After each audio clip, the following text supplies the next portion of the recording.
అన్నదాత అన్నదాత మీ అన్నదాత, చెమటోడ్చి ఆహారాన్నందించే రైతన్నా, అనునిత్యం నీ కండదండగా నిలిచే నేస్తం ఎవరన్నా. అన్నదాత అన్నదాత మీ అన్నదాత.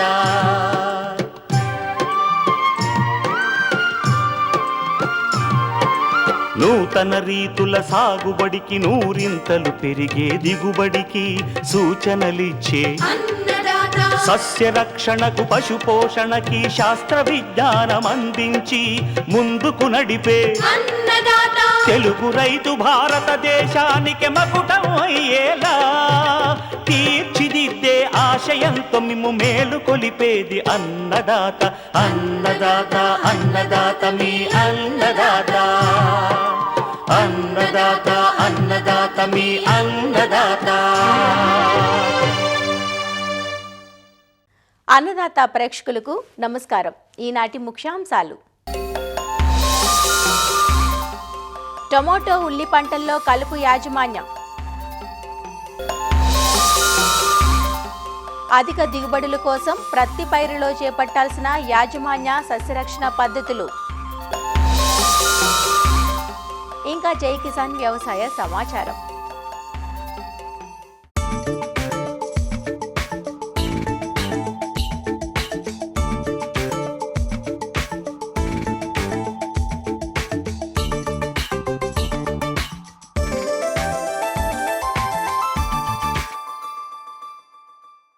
ఉత్తర కోస్తా జిల్లాల్లో ఖరీఫ్లో వరి తరువాత అధిక విస్తీర్ణంలో సాగవుతుంది తెల్ల బంగారం ప్రత్తి. ముఖ్యంగా ఉమ్మడి విజయనగరం జిల్లాలో తేలిక నేలల్లో ఎక్కువగా సాగవుతోంది. సాగునీటి వనరులు అంతంత మాత్రంగా ఉండే ఈ ప్రాంతంలో ప్రత్తి సాగులో రైతులు ఆశించిన దిగుబడులు సాధించలేకపోతున్నారు. ఇందుకు కారణం యాజమాన్య పద్ధతులపై సరైన అవగాహన లేకపోవడమే. ప్రస్తుతం పైరు 20 నుంచి 30 రోజుల దశలో ఉంది. ఇప్పుడు కురుస్తున్న వర్షాలకు కలుపు పెరిగి నీరు పోషకాలకు పోటీ పడడమే కాకుండా పలు రకాల చీడపీడల వ్యాప్తిని కలుగజేస్తాయి. అంతేకాదు రసం పీల్చు పురుగుల సమస్య ఎక్కువగా ఉంటుంది. తేలికపాటి నేలల్లో పోషక లోపాలు తలెత్తే అవకాశం ఉంది. కాబట్టి రైతులు ప్రత్తి పెరుగుదల దశలో కొద్దిపాటి మెలకువలు పాటించాలంటూ సూచనలు అందిస్తున్నారు ఆచార్య ఎన్జీ రంగా వ్యవసాయ విశ్వవిద్యాలయం విజయనగరం ఏరువాక కేంద్రం ప్రధాన శాస్త్రవేత్త డాక్టర్ లక్ష్మణ్. పత్తిని తేలికపాటి నెలలో పండించినప్పుడు కొద్దిగా దగ్గరగా వేసుకోవాలి. ఎందుకంటే బరువు నేలలో వేసినప్పుడు కొమ్మలు ఎక్కువగా రావడం జరుగుతుంది. అదే తేలికపాటి నేలలో అయితే తక్కువ దూరంలో, అంటే వరుసకి దాదాపు 2.5 నుంచి 3 అడుగులు వచ్చే విధంగాను, మొక్కకి 1.5 అడుగు దూరం వచ్చేటట్టు విత్తుకున్నట్లయితే కొంచెం అధిక దిగుబడి వచ్చేటటువంటి అవకాశం ఉంటుంది. తొలి దశలో కొంచెం ఎక్కువగా వర్షాలు పడడం అనేది పరిపాటి ఈ ఉత్తర కోస్తా జిల్లాల్లో. కాబట్టి మన పత్తిని విత్తుకునే ముందు విత్తన శుద్ధి అయితే తప్పనిసరి చేసుకోవాలి. తొలి దశలో వచ్చేటటువంటి యొక్క రసం పీల్చే పురుగులను యాజమాన్యం చేసుకున్న దానికి ఇమిడాక్లోప్రిడ్ 600 FS అనే మందుని 9 మిల్లీలీటర్లు 1 కిలో విత్తనానికి చొప్పున పట్టించుకోవాలి. థయామితాగ్జామ్ కూడా 9 గ్రాములు 1 కిలో విత్తనానికి చొప్పున పట్టించుకోవాలి. కలుపు నివారణ చూసుకున్నట్లయితే విత్తే సమయంలో అయితే సాధారణంగా ఈ యొక్క పెండిమిథాలిన్ అనే మందుని 1 లీటర్ నుంచి 1.5 లీటర్ వరకు కూడా ఎకరానికి 200 లీటర్ల నీటిలో కలుపుకొని మనం పిచికారి చేసుకోవాలి. అదే ఇప్పుడు దాదాపు ఏంటంటే 20-25 రోజుల సమయం వస్తుంది. కాబట్టి ఈ సమయంలో వీలైనంత వరకు కూడా రైతులు ఈ యొక్క అంతర్కృషి అనేది కల్టివేటర్ కానీ లేదంటే ఏదైనా పరికరాలు ఉపయోగించి అంతర్కృషి చేసుకోవడం అనేది మంచిది. ఒకవేళ అంతర్కృషికి వీలు కానప్పుడు కలుపు మందులు పిచికారీ చేయవలసినటువంటి అవసరం ఉంటుంది. గడ్డి జాతి కలుపు ఒకవేళ ఎక్కువగా ఉన్నట్లయితే ఈ క్విజాలోపాపి ఇథైల్ అనే మందుని 400 మిల్లీలీటర్లు 200 లీటర్ల నీటిలో కలుపుకొని మనం పిచికారీ చేసుకోవాలి. ఈ యొక్క వెడల్పాటి కలుపు ఎక్కువగా ఉన్నట్లయితే పైరిథయోబ్యాక్ సోడియం అనే మందుని 250 మిల్లీలీటర్ల మందుని 200 లీటర్ల నీటిలో కలుపుకొని పిచికారీ చేసుకోవాలి. ఈ విధంగా మనకి ఏంటంటే వర్షాలు కంటిన్యూస్గా ఎక్కువగా పడుతున్నప్పుడు మనం అంతర్కృషి చేయడం అవ్వదు. కాబట్టి ఈ వర్షాలు అయిపోయిన తర్వాత ఈ యొక్క కలుపు మందులు మనం పిచికారీ చేసుకుంటే ఈ యొక్క కలుపును మనం సమర్థవంతంగా నివారించుకోవచ్చు. ప్రతి సాగులో మనకు ఎక్కువగా వచ్చేటటువంటి సమస్యలు ఏంటంటే ఈ యొక్క సూక్ష్మధాతు లోపాలు అనేవి చాలా ఎక్కువగా మనం గమనించడం జరుగుతుంది. ఎందుకంటే మనం ఎక్కువగా తేలికపాటి నేలల్లో పండించడం కానీ, ఒకటైతే మనం రసాయనిక ఎరువులు వినియోగం చేస్తూ ఈ యొక్క సేంద్రియ ఎరువులను ఎక్కువగా వినియోగించకపోవడం వలన మనకేంటంటే ఎక్కువగా ఈ యొక్క సూక్ష్మధాతు లోపాలు అనేది మనం ఎక్కువగా గమనించడం జరుగుతుంది. సూక్ష్మధాతు లోపాల్లో ప్రధానంగా మెగ్నీషియం ధాతు లోపం ఎక్కువ కనిపిస్తుంది. ఆకు యొక్క ఈనెలు మామూలుగా పచ్చగానే ఉంటాయి, బట్ ఆకు ఈనెల మధ్యలో అంటే చివరి నుంచి మధ్య వరకు కూడా పసుపు రంగుగా మారిపోయినట్టు కనిపిస్తాయి. ఈ యొక్క ఉధృతి ఎక్కువగా అయినప్పుడు ఆకులు పూర్తిగా ఎండిపోయినట్టు కనిపిస్తాయి. ప్రత్యేకంగా ముదురు ఆకుల్లో ఎక్కువ మనం గమనిస్తాం. పత్తి విత్తినటువంటి 45 రోజుల సమయంలో ఒకసారి, 75 రోజులు అంటే ఇంకొక నెల రోజుల వ్యవధిలో 2 సార్లు ఈ యొక్క మెగ్నీషియం సల్ఫేట్ని 10 గ్రాములు లీటర్ నీటికి చొప్పున కలిపి పిచికారి చేసుకున్నట్లయితే లోపాన్ని మనం చాలా వరకు సవరించుకోవచ్చు. అదేవిధంగా దీంతోపాటు ఈ యొక్క జింక్ ధాతు లోపం మనం ఎక్కువగా గమనించడం జరుగుతుంది. వీలైనంత వరకు ఒక 20 కేజీల జింక్ సల్ఫేట్ని మనం నేలలో వేసుకున్నట్లయితే దాదాపు ఒక 3 సీజన్ల వరకు కూడా ఇది జింక్ ధాతువుని మొక్కకు అందించడం జరుగుతుంది. ఒకవేళ ముందుగా చేయలేని పక్షంలో నాటిన తర్వాత జింక్ సల్ఫేట్ని 2 గ్రాములు లీటర్ నీటికి చొప్పున కలుపుకొని ఒక వారం రోజుల నుంచి 10 రోజుల వ్యవధిలో పిచికారి చేసుకున్నట్లయితే సవరించుకోవచ్చు. ఈ బోరాన్ ధాతు లోపం వచ్చినప్పుడు ఏంటంటే ఈ బొరాక్స్ అనే మందుని 3 గ్రాములు లీటర్ నీటికి చొప్పున కానీ మనం కలిపి పిచికారి చేసుకోవాల్సి ఉంటుందన్నమాట. ఈ యొక్క పత్తిలో సాధారణంగా ఏంటంటే మన ప్రాంతాల్లో పూత పిందె రాలటం అనేది గమనిస్తాము. సాధారణంగా అధిక వర్షాలు ఏర్పడినప్పుడు కానీ లేదంటే వర్షాభావ పరిస్థితులు ఏర్పడినప్పుడు కూడా పూత పిందె ఎండిపోయి రాలిపోవడం అనేది గమనిస్తాము. దీనికి మనం సవరించుకోవడానికి ఏంటంటే నాఫ్థలిన్ ఎసిటిక్ ఆమ్లాన్ని ఒక 10 ppm పిచికారి చేసుకోవాలి. అధిక నత్రజని ఎరువులు వాడడం అనేది రైతులు పొరపాటుగా చేయడం జరుగుతుంది. అదేవిధంగా మన ప్రాంతంలో సాధారణంగా ఈ వర్షాలు కూడా అధికంగా పడుతుంటాయి, అంటే జూన్, జూలై, ఆగస్టు మాసాల్లో. దీని కారణంగా ఏంటంటే అధిక రొట్ట పెరగడం అనేది సర్వసాధారణంగా మనం గమనిస్తూ ఉంటాం. ఈ అధిక రొట్ట పెరగడం వల్ల ఏమవుతుందంటే కొమ్మలు మాత్రం పెరిగి అంటే శాఖీయ ఉత్పత్తికి దాని శక్తినంతా వినియోగించుకొని పూత పిందె అనేది రాకుండా తీవ్ర నష్టాన్ని కలిగించేటటువంటి పరిస్థితి ఏర్పడుతుంది. కాబట్టి అటువంటి పరిస్థితుల్లో ఈ సైకోసిల్ అనే మందుని 60 ppm మోతాదులో మన యొక్క పంటపై ఒకసారి పిచికారి చేసుకున్నట్లయితే కొంతమేరకు దీన్ని మనం సవరించుకోవచ్చు. ఉత్తర కోస్తా జిల్లాల్లో ప్రత్యేకంగా ఈ యొక్క బెట్ట పరిస్థితులు, అదేవిధంగా నీటి ముంపు పరిస్థితులు కూడా సర్వసాధారణంగా నమోదవడం జరుగుతుందన్నమాట. ఈ బెట్ట పరిస్థితుల్లో పంట ఎండిపోవడము, తర్వాత పెరుగుదల తగ్గిపోవడంగా మనం గమనిస్తాము. అదేవిధంగా ముంపు వచ్చినప్పుడు కూడా ఈ యొక్క పత్తి పంట అధిక నీటిని తట్టుకోలేదు కాబట్టి ఈ యొక్క పెరుగుదల నిలిచిపోవడం అనేది జరుగుతుంది. కాబట్టి ముంపు ఒకవేళ ఏర్పడినట్టు ఆ ముంపు తర్వాత నీటిని పూర్తిగా తీసివేసి దాని మీద యొక్క పొటాషియం నైట్రేట్ అనేది 20 గ్రాముల లీటర్ నీటికి చొప్పున కానీ కలుపుకొని కానీ, లేదంటే యూరియాను కూడా మనం 20 గ్రాములు 1 లీటర్ నీటికి చొప్పున కలుపుకొని కానీ మనం పిచికారి చేసుకోవచ్చు అన్నమాట. రైతాంగం పత్తికి ఎరువుల వాడకంలో కూడా తగు జాగ్రత్తలు తీసుకోవట్లేదు. దాని కారణంగా కూడా కొంతమేరకు నష్టపోవడం జరుగుతుంది. ఏదైతే సిఫార్సు చేసినటువంటి మొత్తం భాస్వరం ఎరువు దాదాపు 150 కిలోల వరకు చివరి దుక్కులో పూర్తిగా వేసుకోవాల్సి ఉంటుంది. నత్రజని ఎరువు దాదాపు 48, అంటే దాదాపు యూరియా రూపంలో చూసుకున్నట్లయితే 100 కేజీల నుంచి 110 కేజీలు అవసరం. అదేవిధంగా పొటాషియం ఇచ్చే ఎరువులను మాత్రం దాదాపు మనం 24 కిలోల వరకు అవసరం, అంటే ఒక 50 కిలోల వరకు కూడా పొటాష్ అవసరపడుతుంది. ఈ యొక్క ఎరువుని మనం 3 సంభాగాలు చేసుకొని విత్తినటువంటి 30 రోజులకు ఒకసారి, అదేవిధంగా 60 రోజులకు ఒకసారి, అదేవిధంగా 90 రోజులకు ఒకసారి ఈ 3 సంభాగాలకు వేసుకున్నట్లయితే మనం పోషక యాజమాన్యాన్ని చేపట్టుకోవడానికి అవకాశం ఉంటుంది. తొలి దశలో ఈ యొక్క రసం పీల్చే పురుగుల ఉధృతి అనేది చాలా ఎక్కువగా మన జిల్లాల్లో గమనించడం జరుగుతుంది. విత్తన శుద్ధి అనేది తొలి దశలో తప్పనిసరిగా చేసుకుని విత్తుకున్నట్టయితే చాలా వరకు 20 రోజుల నుంచి 25 రోజుల వరకు కూడా పంటని కాపాడుకోవచ్చు. ఈ యొక్క కాండానికి మందు పూసే పద్ధతి 1:20, అంటే 20 పాళ్ళ నీరైతే 1 పాళ్ళ ఇమిడాక్లోప్రిడ్ తీసుకొని దాన్ని 50 నుంచి 60 రోజుల సమయంలో ఒక బ్రష్ సహాయంతో కానీ పూసుకున్నట్లయితే రసం పీల్చే పురుగుల ఉధృతి నుంచి చాలా వరకు కాపాడుకోవడం జరుగుతుంది. కాండం పూత పూసే పద్ధతి చేపట్టలేనటువంటి రైతులు తప్పనిసరి పరిస్థితుల్లో సస్యరక్షణ మందులను పిచికారి చేసుకోవాలి. వాటిలో ప్రధానంగా ఏంటంటే ఇమిడాక్లోప్రిడ్ 0.4 మిల్లీలీటర్లు కానీ, అదేవిధంగా ఎస్టాంప్రిడ్ అయితే 0.2 గ్రాములు కానీ, అదేవిధంగా ఎసిఫేట్ అనే మందుని 1.5 గ్రాములు చొప్పున కానీ, అదే థైమెతాగ్జామ్ అనే మందుని అయితే మాత్రం 0.2 గ్రాములు చొప్పున 1 లీటర్ నీటి కలిపి పిచికారి చేసుకోవాలి. ఒకవేళ ఈ యొక్క తెల్లదోమ మాత్రమే ఎక్కువగా ఆశించినట్లయితే ఈ సింథటిక్ పైరిథ్రాయిడ్స్ మందుని మనం పిచికారి చేయడం తప్పనిసరిగా ఆపేయాలి. దీని నివారణకి ఎసిఫేట్ అనే మందుని 1.5 గ్రాములు కానీ, లేదంటే థైమెతాగ్జామ్ అనే మందుని 0.2 గ్రాములు చొప్పున కానీ కలిపి పిచికారి చేసుకున్నట్లయితే దీన్ని సమర్థవంతంగా నివారించుకోవచ్చు. ఈ పిండి నల్లి అనేది ఎక్కువగా మనం గమనిస్తాము. కాండం పైభాగాన కానీ అదేవిధంగా కొమ్మల మీద కానీ ఆకుల మీద కానీ ఈ పిండి నల్లి రసాన్ని పీల్చుతుంది. దాని నివారణకు గాను ఎస్టాంప్రిడైట్ 0.2 గ్రాములు కానీ, థయామెథాక్సామ్ అయితే 0.2 గ్రాములు కానీ, ఎసిఫేట్ అనే మందునైతే 1.5 గ్రాములు చెప్పిన కానీ 1 లీటర్ నీటికి చెప్పి కలిపి పిచికారి చేసుకోవాలి. తొలి దశలో వచ్చేటటువంటి తెగుళ్ళు చూసుకుంటే వేరుకుళ్ళు ప్రధానమైనది. ఇది ఎందుకంటే మన ఉత్తర కోస్తా జిల్లాల్లో ప్రత్యేకంగా వర్షాలు అధికంగా పడడం మూలంగా నీరు మొదల దగ్గర చేరి ఈ యొక్క వేరుకుళ్ళు అనేది ఎక్కువగా మనం గమనిస్తాం. అయితే దీనికి ఏంటంటే ట్రైకోడెర్మా విరిడి విత్తన శుద్ధి 10 గ్రాములు 1 కిలో విత్తనానికి చెప్పిన పట్టించుకోవాలి.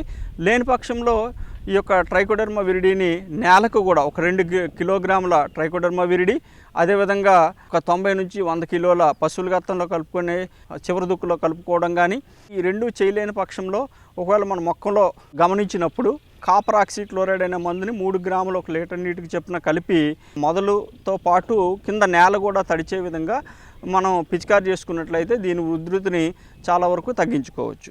వీటితో పాటు ఏంటంటే ప్రతి చివరి దశలో కాయ తొలిచే పురుగు మనం ఎక్కువ గమనించడం జరుగుతుంది. అయితే ఈ యొక్క మిగతా ప్రాంతాల్లో గులాబీ రంగు పురుగు ఉధృతి ఎక్కువగా ఉన్నప్పటికీ కూడా మన ప్రాంతంలో కొంతవరకు దీని ఉధృతి తక్కువగానే ఉంది. అయితే కాయ తొలిచే పురుగు కానీ, తర్వాత ఈ యొక్క గులాబీ రంగు పురుగు కానీ రాకుండా ఉండడానికి సమగ్ర సస్యరక్షణ చర్యలు చేపట్టాలి. ప్రధానంగా ఈ పంటల మార్పిడి చేయడం కానీ, ట్రైకోగ్రామా కిలోనిస్ పరాన్నజీవి తాలూకా గుడ్లను 60,000 1 ఎకరానికి చెప్పిన 3 దశల్లో 10 రోజుల వ్యవధిలో విడుదల చేయడం కానీ, ఈ పురుగులు తొలి దశలో ఒకవేళ లార్వాలు ఎక్కువగా పెరగకుండా ఉండేందుకు మొక్క కంటే 6 అడుగు ఎత్తులో పక్షి స్థావరాలు ఏర్పాటు చేసుకున్నట్లయితే వాటి మీద పక్షులు వాలి చిన్న చిన్న లార్వాలను తినడం వలన దీని యొక్క ఉధృతిగా కొంతమేరకు తగ్గేటువంటి అవకాశం ఉంటుంది. కాబట్టి తొలి దశలో ఈ విధంగా సమగ్ర సస్యరక్షణ చర్యలు చేపడుతూ మలి దశలో ఈ యొక్క సిఫార్సు చేసినటువంటి ఈ రసాయనిక మందులను పిచికారి చేయడం ద్వారా ఈ యొక్క కాయ తొలిచి పురుగుని ఎక్కువగా మనం నివారించుకోవడానికి అవకాశం ఉంటుంది.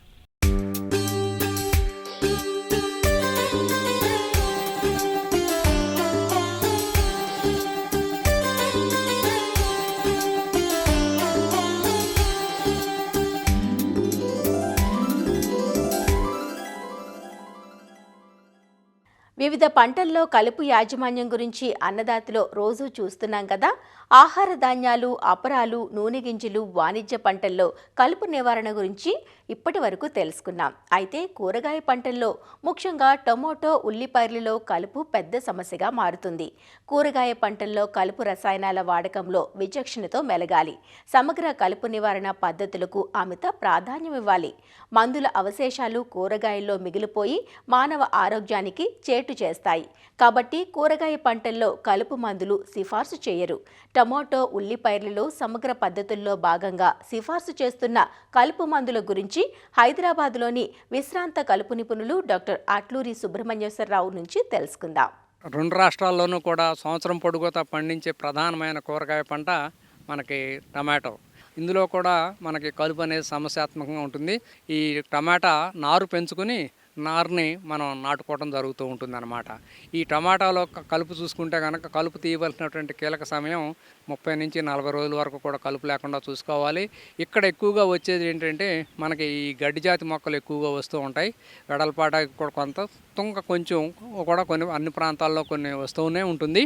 అయితే వీటన్నిటిని కూడా మనం సమర్థవంతంగా నిర్మూలించుకోవాలంటే ఏంటంటే సాధ్యమంతరకు నారును మనం ఎప్పుడు కూడా ప్రోట్రేల్లో కానీ లేకపోతే లిమిటెడ్ ఏరియాలను పెంచుకుంటాం కాబట్టి నార్మల్లో పెద్ద సమస్యాత్మకమైన కలుపు మొక్క ఉండదు. కాకపోతే ప్రధాన పొలంలో మాత్రం చూసుకుంటే మనం టమాటా నాటడానికి ముందు ఆక్సిఫ్లోరోఫెన్ 200 మిల్లీలీటర్లు కానీ, ఫెండిమెథిలిన్ అనే మందు ఎకరానికి 1.2 లీటర్లు కానీ చేసుకుని మనం నాటుకుంటే కనుక మనకు కలుపు రాకుండా ఉంటుంది.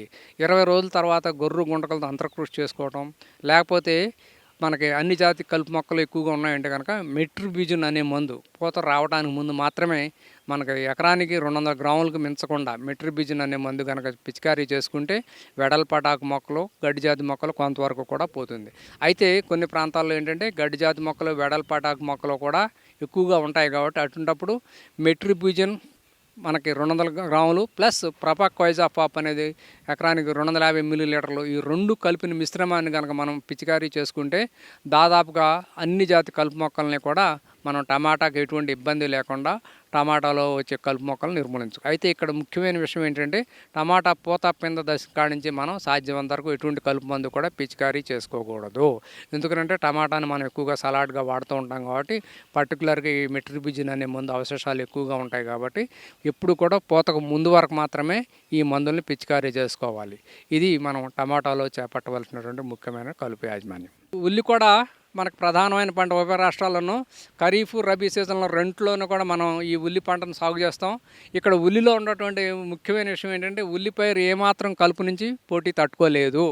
ఉల్లి కూడా ప్రాథమిక దశలో చాలా నెమ్మదిగా పెరిగేటువంటి పంట. ఇక్కడ కనుక కలుపు తీయకపోతే సరైన సమయంలో 70 నుంచి 80% వరకు కూడా మనకి ఉల్లి పంటలో నష్ట శాతం జరుగుతుంది. అట్లాగే రకరకాలైన కొన్ని పెస్ట్ కూడా ఈ కలుపు ఆశ్రయం ఇచ్చి వాటి వ్యాప్తికి దోహదపడుతుంది. కలుపు తీయవలసినటువంటి కీలక సమయం చూసుకుంటే దాదాపుగా 40 నుంచి 50 రోజుల వరకు కూడా కలుపు లేకుండా చేసుకోవాలి. 2 రకాలుగా మనం ఉల్లిని సాగు చేస్తాం. ఒకటి ఏంటంటే నేరుగా విత్తుకోవటం, రెండవది ఏంటంటే ఉల్లి నారు నాటుకొని 20 రోజుల నారు నాటుకోవటం. 2 నేరుగా మనం ఉల్లిని విత్తుకున్నప్పుడు మాత్రం ప్రీ ఎమర్జెన్సీగా ఒక మంచి మందు ఏంటంటే మనకి ఆక్సిఫ్లోరోఫెన్ అనే మందు ఎకరానికి 100 మిల్లీలీటర్లు మాత్రమే నేరుగా విత్తినప్పుడు. అంటే ఉల్లి విత్తిన మరుసటి రోజు 24 నుంచి 48 గంటల లోపు ఎకరానికి 100 మిల్లీలీటర్ల మందుని 200 లీటర్ నీటిలో కలిపి పిచికారీ చేసుకోవచ్చు. రెండవది ఏంటంటే పెండిమెథలిన్ అనే మందు కూడా ఎకరానికి 750 మిల్లీలీటర్ల నుంచి 1 లీటర్ వరకు కూడా పిచికారీ చేసుకోవచ్చు. ఇది మనం నేరుగా ఉల్లి విత్తినప్పుడు చేయవలసినటువంటి మందులు. ఇకపోతే మనం నాటేటప్పుడు చూసుకుంటే కనుక ఉల్లి నాటడానికి ముందు మనం పెండిమెథలిన్ అనే మందు 1.2 లీటర్లు కానీ ఆక్సిఫ్లోరోఫెన్ అదే మందుని మళ్ళీ 200 మిల్లీలీటర్లు కానీ పిచికారీ చేసుకుంటే మనకి మరుసటి రోజు ఉల్లి నాటుకుంటే దాదాపుగా 20-25 రోజుల వరకు కూడా మనకి కలుపు రాకుండా ఉండడానికి అవకాశం ఉంది. ఉల్లిలో మనకి 20-25 రోజుల నుంచి అంతర్కృషి చేసుకుంటే బాగుంటుంది. అయితే వర్షాల మధ్య నీడ తక్కువగా ఉంటుంది. వర్షాలు ఎక్కువగా ఉన్నప్పుడు కూడా మనకు అంతర్కృషి కుదరదు. కాబట్టి అటువంటప్పుడు మనం చేయాల్సినటువంటి ముఖ్యమైన విషయం ఏంటంటే సేమ్ ఈ ఆక్సిఫ్లోరోఫెన్ అనే మందు విల్లు విత్తిన వెంటనే వాడుకోవచ్చు, నాటడానికి ముందు వాడుకోవచ్చు, నాటిన 20 రోజుల తర్వాత కూడా వాడుకోవచ్చు. ఈ మందు యొక్క ఆక్సిఫ్లోరోన్ యొక్క స్పెషాలిటీ ఏంటంటే అన్ని దశల్లోనూ ఉల్లిను వాడుకోవచ్చు. ఉల్లికి ఎటువంటి ఇబ్బంది ఉండదు. 20-25 రోజుల తర్వాత ఎకరానికి ఆక్సిఫ్లోరోఫెన్ అనే మందు 200 మిల్లీలీటర్లు పిచికారీ చేసుకుంటే ఉల్లికి ఎటువంటి ఇబ్బంది లేకుండా ఉల్లిలో వచ్చేటువంటి వెడల్పాటాకు మొక్కల్ని సమర్థవంతంగా నిర్మూలిస్తుంది. కొంతవరకు తుంగను కూడా సప్రెస్ చేస్తుంది. కాకపోతే గడ్డి జాతి మొక్కలు కూడా ఎక్కువగా ఉంటే కనుక ఈ ఆక్సిఫ్లోరోఫెన్ అనే మందు 200 మిల్లీలీటర్లు, అలాగే ప్రొపాక్వైజాఫాప్ అనే మందు 250 మిల్లీలీటర్లు, ఈ 2 కలుపుకొని పిచికారీ చేసుకుంటే ఉల్లికి ఎటువంటి ఇబ్బంది లేకుండా ఉల్లిలో వచ్చేటువంటి అన్ని రకాల కలుపు మొక్కల్ని ఒకేసారి కంట్రోల్ చేసుకోవడానికి అవకాశం ఉంది. రేపటి అన్నదాతలో పండ్ల తోటల్లో కలుపు నివారణ గురించి తెలుసుకుందాం.